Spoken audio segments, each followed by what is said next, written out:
If you look at cancer cells and you don't know what they are, they're actually quite lovely to look at visually. Visually, they're very beautiful. Yet, as we know, they're destructive and deadly.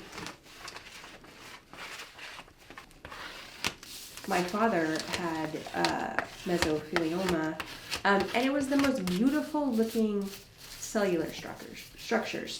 It was this really interesting place I had to hold these two extremes. This is a very beautiful visual cell, and then yet this is a deadly cell that I knew was going to kill my father. Looks like then.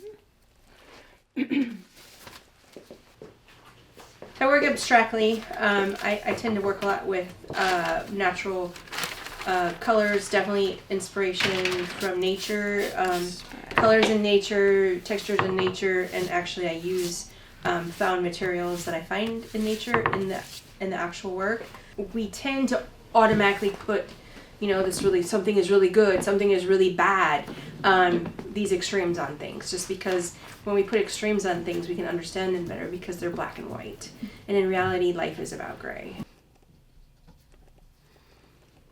And that was something I had been interested in a while before my father had cancer. And then I think whenever he had it, then it really just hit home.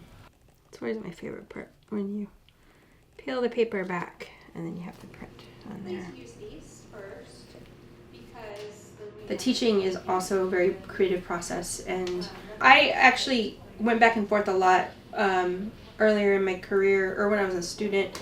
I was going to be an art therapist, but I always kind of wondered, if I would have continued studying art therapy, would I have made more of a difference? And for a long time, I kind of wondered that.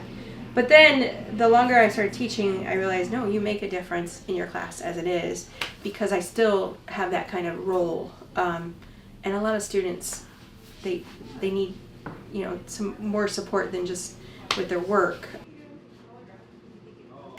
Do is put this down. Being able to help them actually have the skills to express themselves is pretty huge, especially to work through whatever's going on with them. And I have a lot of students that kind of deal with a lot of sort of larger issues that maybe they need to address in their life through their work, and that makes me feel really good to help them find that voice.